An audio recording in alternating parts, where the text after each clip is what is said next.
All right, so in preparation to get this Plymouth in here, I kind of want to start y'all all the way from the start, because I think these videos are great for people that are unorganized, don't know how to do projects, have never done one in the past. I did this car completely right here in the garage, and I still have stuff bagged and tagged from where I took this car apart originally. So we're gonna do this Plymouth 100% from start to finish. All right, very first step is organization and storage. So now that we have went and got our totes, we picked out the area we're working in. As you can see, I've just got all of this crap, okay? And then there's so much more all over here that needs to be cleaned up, straightened up, and organized, just as most of y'all's garages are. We're working in this one area. There's a lot of YouTube videos on how to build storage racks for these 27-gallon totes. Now the area I'm working in between my hot water heater and this wall here will not fit the 27-gallon totes. They're like 1 or 2 inches too wide to fit in there by the time you build a rack. So I've already built a rack, a storage bin, but it was never organized. So I mean, I've got everything thrown in here. Figure out where you're gonna put your storage, clean up, organize, label before you start another project. Everything that's in here I have acquired from either life projects or this car. So everything in this garage basically belongs to this car. There's no gardening work stuff in here, lawnmowers, weed eater, shovels, not like that. All that stuff's outside. Everything in here is tools or belongs to this car. So it all needs to be put up and able to be found. A lot of these boxes like this waste a lot of square footage because they're not precise. There's a lot of wasted space in these things. So I'm gonna start cleaning this out, taking everything down, inventorying what I got. I mean, look, dude, we got the original 1970 radio out in the Maverick and more Maverick parts up there.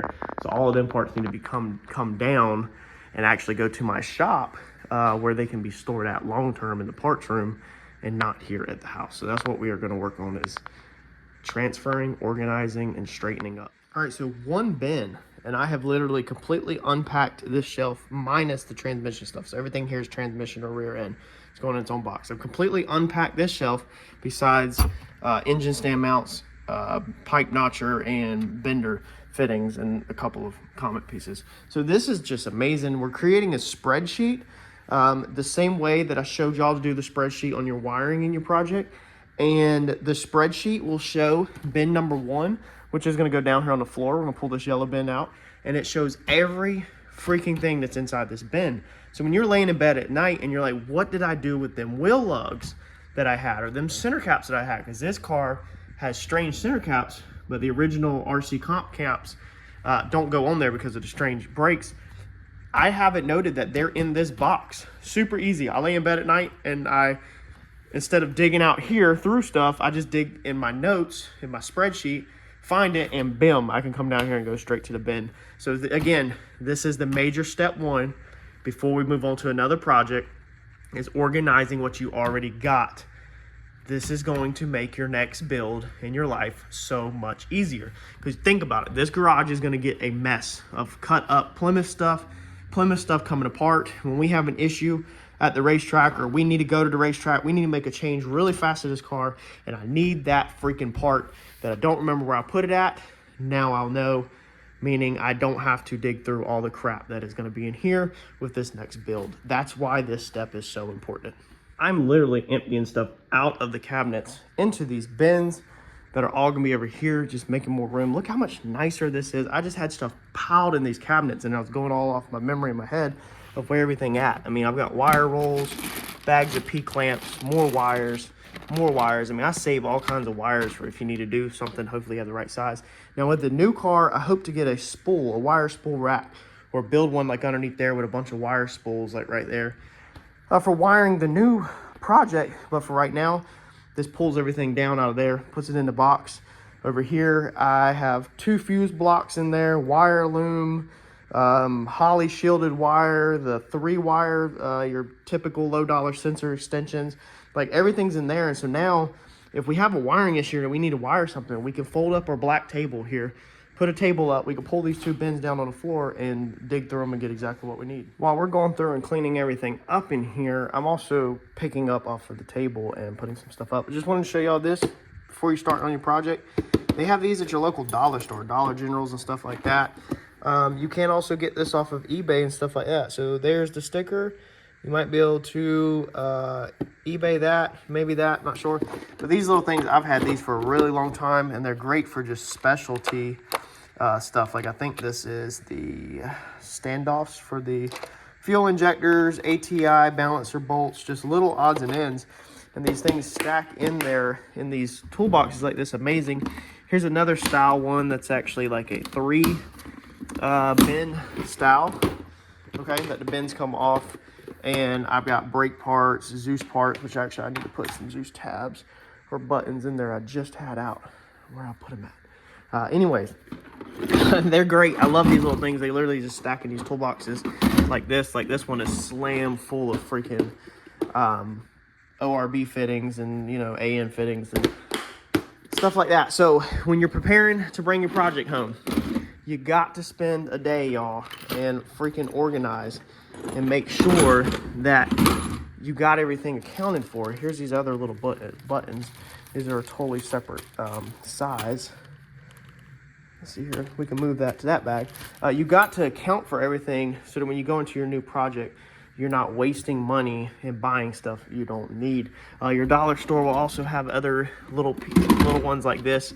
Go to your local dollar store. Like I'm telling you, for the little boxes for inside these drawers, the dollar store has some amazing stuff. This is also the time, y'all, look, throw stuff away. I just threw out a keyboard and a wireless mouse that hasn't been used in 4 years. If you haven't used something in 4 years, 5 years, maybe even 3 years, probably 4 or 5 years, it's time for it to hit the trash. The chances of you using it are next to none. And if you ever do need it, depending on what the item was, you probably could just replace it if you value your storage and your space and your happiness.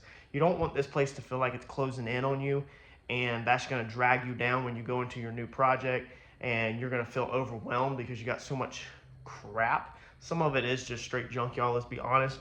Throw that stuff in the trash can. If it's valuable stuff that's expensive, I get it, save it. But if you could part with it, if you haven't used it, trash it, man. I'm getting down to the hardest part of cleaning now, and this is the part that sucks. This is the part, the big nuts and bolts ain't bad, but this little ledge up here is a catch-all, and this sucks. This is where I start going through here and just picking stuff off and saying, do I really need this stuff? Which the threads were a little messed up. That obviously when you buy a new one, it will come with these pieces right here. I don't even know what they go to. I don't even remember what they went to. So what's the chances of me being able to use them? Stuff like that, man. Y'all got to just trash it. Let's see here. This one, was this thread messed up? I don't know what happened with that one. These wrenches, they need to find a home. Some little nuts and bolts need to be taken out the bag. Stuff like that. If you can do without it, just freaking trash it, man. Just throw it in the trash. Your life will be happier. You'll go into your project happier. This stuff right here is hands down, I'm telling you, I know y'all struggle with this. I'm with you. This is the hardest part, is the nuts and bolts. This part is so freaking tough to get through. You know, the bigger stuff, kind of, you know, you could put it places to go, but the bigger stuff, man, it don't. This right here, or it don't really ever find home. This bin, this is from when I first took apart this Comet. Man, this was 5 or 6 years ago. For some reason, I still won't throw that out. Same thing, this was when we first bought the house. This is some stuff, random nuts and bolts off of the F-150. I still don't throw it away. You know, if it gets down to it where you just need to pile your nuts and bolts in something, then I guess go for it, but just try to at least clean up the bulk of it. You know, like we could pick the big stuff out that we know where it's going and put that up. Y'all have got to prepare yourself for your next project, or I'm telling you, you're not gonna achieve the level of that project that you're hoping. This is part of the build. So you might ask yourself, what do I do with all the nuts and bolts? Well, a buddy of mine asked this, and unfortunately, I don't have a very good, clear answer. However, I'll show you what I do. Here's my system. It's a mess, but I kind of know where it's at. For instance, this is factory Coyote bolts in here. This is factory Coyote bolts in here. They're a little bigger. This is factory Coyote bolts in here. All these are bagged up with matching ones, okay? These are kind of the smaller ones that I have been using in the front of the engine, accessories and stuff like that. Heim joints, cotter pins, odds and ends like that, longer bolts. So this is one of the cookie tins from Christmas. This is your longer, larger thread, coarse thread bolts. Washers are bagged up sometimes if you can, you know, get the same amount of washers in a bag. There's screws in here, a couple Harbor Freight nuts and bolts kits. These things are not the greatest on size, as in being accurate, but these kits have actually saved me numerous of times when I just want that exact nut bolt, you know, combo. Besides that, go to the dollar store again. Look where the silverware is. Forks, knives, spoons. Yeah, that's a bolt tray if you use it. So nuts, washers, bolts. They kind of tend to fall all over together, but when I first started my collection out at home, it wasn't that big. Now in the shop, we have a monster bolt system that is organized by the socket head. So we actually have a whole shelf, multiple shelves, cubbies that have plastic totes in them like this, odds and ends, and they're organized by 10 millimeter, 11 millimeter, 12 millimeter. Because I don't really need to know the thread size, because when I'm putting a car together, a collision car, when you take a 12 millimeter out, being all we do is collision cars, we don't do hardware store nuts and bolts, if that makes sense. We use like automotive bolts. That's a certain thread. It's like more of a fine thread. Most of the time, if you go to 12 millimeter bin, you're going to immediately grab a 12 millimeter to go right back in it. Where here at house, I don't have that same organization, because we do have a lot of what I call hardware store nuts and bolts, which are larger threaded nuts and bolts, stuff like this. Okay, that's kind of what I do. But yeah, this is the part you're going to struggle with. Just try your best. Use little tiny boxes and odds and ends to put stuff in. Actually, I have Apple phone box here that I've been saving that we need to cycle in here. And let's put some of these washers or something in here to tidy this up. Just do your best, because this is going to save you on this build that is coming into your garage of having to go to a hardware store when you already have, you know, some of these nuts and bolts available. Everybody has these guys. If you're going to recommend it, that is sorted out, you know, by the sizes and machine screws and stuff like that. I've picked these up. Some of them are my granddad, some of them are from when I was younger, and some of them, I think all of these right here, I got from an auction. I just bought for a couple bucks, and it's just a bunch of stuff. They're mostly organized, but these are the annoying nuts and bolts and screws. These are the little ones that come out, and then they end up here. That's where all of these, because they're so small, and you know, I don't know the exact thread, I don't remember, and then they just get chunked back in there. So these things normally tend to, for me, I don't know about you, but they tend to be very annoying. And it's like most of the time when you take the bolt out, if you use it on the car and you pull it out the car and you lay it down, it tends to pretty much then be a trash can item, because I can never for the life of me remember where it goes, unless it's a very unique bolt like this, you know, that I got a whole thing of them and I know exactly. I can pretty much just look at it and tell that, yeah, I remember it come from right there and put it back. All right, well, we went and got the trailer. We got the Plymouth. So now that we have our garage cleaned out, let's get on home. Let's get this thing unloaded. Let's get this thing in the garage. And let's start a new chapter on a new project. I'm so excited to do this one with y'all.